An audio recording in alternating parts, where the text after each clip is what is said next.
The nightclub formerly known as Adriana's has a very rough history, and has been a place where chaos is bound to erupt at any moment.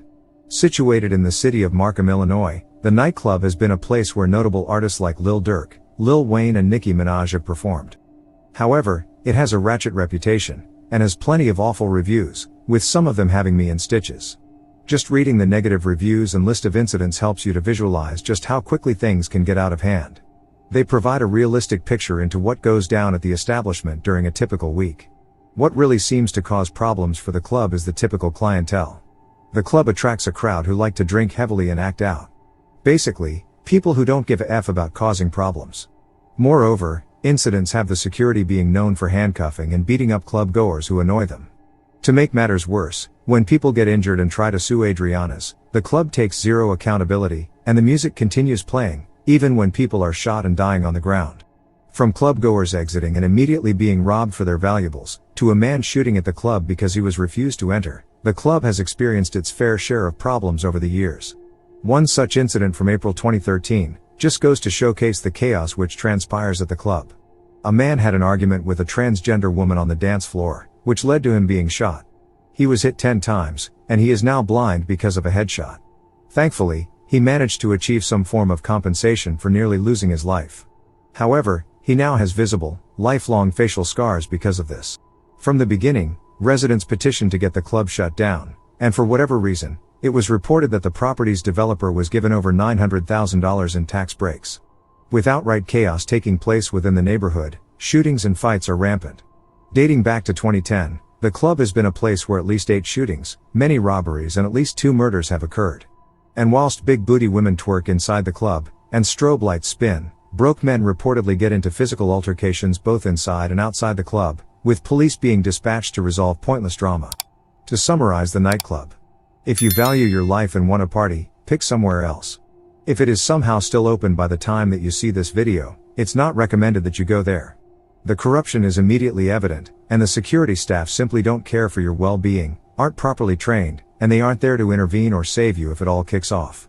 Moreover, neither will people who attend the club, with a separate incident having a shooting victim being literally ran over during a mad stampede when shots were fired. With an environment of pure chaos, it should come as no surprise that even more tragic events would follow in the wake of these crimes. This complete lack of care was highlighted during an incident from March 2015, involving the fatal shooting of a man by the name of Christopher Hooper.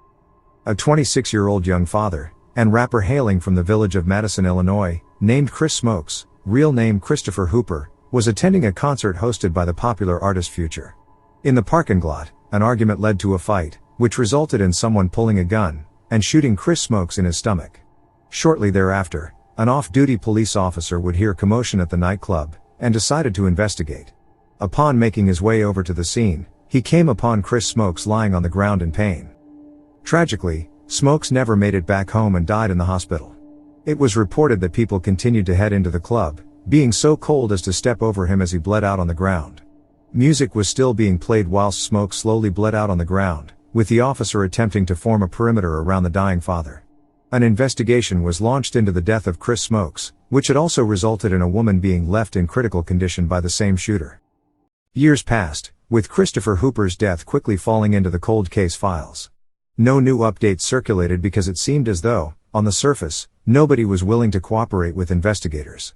With Chris Smokes' case going cold, other cases involving Adriana's would come and go. The Markham City Mayor David Webb Jr. had been in his position since 2001. He had spent at least $127,000 in campaign funds at Adriana's banquet hall. The mayor declined to run for re-election in 2017 because of a federal investigation into his activities. He had admitted to taking bribes from city contractors after he was indicted on corruption charges in December 2017. He was later handed 2 years in prison for being part of a $300,000 bribery scheme. You can probably see why Adriana's remained open, despite all of the violence. Years had passed since the death of Chris Smokes. However, new information eventually came to light. A police deposition named Christopher Hooper's suspected killer, a now 24-year-old rapper by the name of Ameer Golston, a Chicago native. The man, who was rapping under the name AAB HellaBandz, never had charges brought against him for the unsolved 2015 murder. A quick look at his Instagram page shows that Golston was frequently traveling to states like Miami, Arizona, and Atlanta. Judging by the lifestyle that he portrayed, it appeared as though he was living up to his rap name, HellaBandz. In spite of being named as the shooter, Ameer Golston was free, and had headed back down to Florida to attend a popular weekend music event called Rolling Loud. The event, which switches locations each year, was currently being hosted at the Hard Rock Stadium in Miami Gardens, South Florida.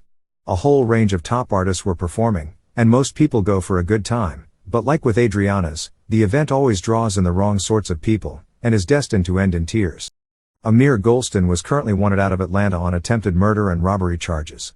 The 24-year-old was outside the Cameo nightclub, unaware that somebody was paying close attention to him, harboring sinister intent. Austin Hall also hailed from Chicago, and was himself facing serious time in custody, for a 2017 armed robbery. Before he was scheduled to turn himself in, he had vowed to get revenge on Golston. Hall clutched onto his pistol, awaiting the right moment to strike out at Golston. Hall was seeking revenge because Golston had killed his close friend, Christopher Hooper. Hall made his move, and as Golston walked down the street, Hall came face to face with the man who had taken the life of his friend. A confrontation ensued, which quickly led to Hall pulling out the strap. Despite flashing guns in his music videos and on Instagram, it seems as though HellaBandz wasn't packing on this day.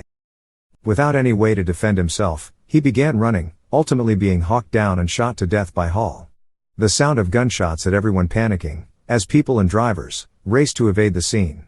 In the hail of gunfire, another man had been struck, later being transported to a nearby hospital and surviving.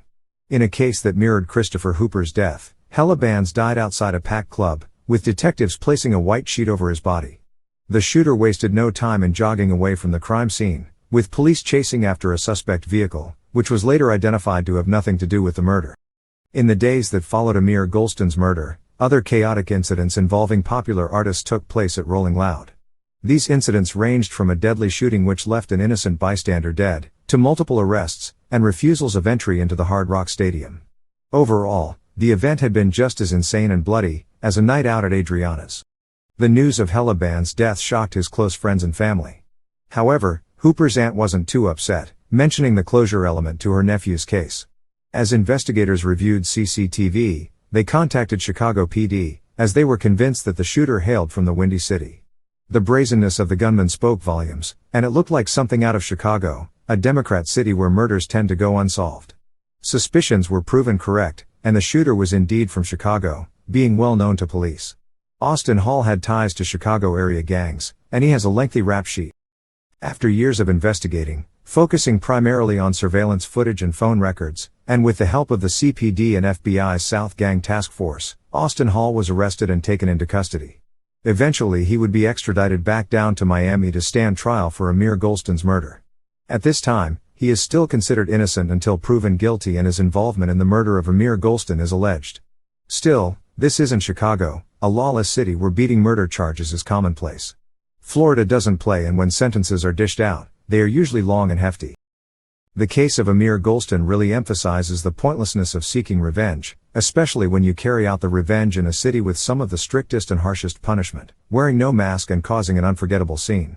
Hall may feel proud of what he allegedly did, but even if he beats the case, he will have thrown years away just being stuck within the Florida Department of Corrections. I'd advise not seeking revenge, but then again, I've never been in a position whereby someone killed a close friend. This case is a tough one, but everyone can learn from it.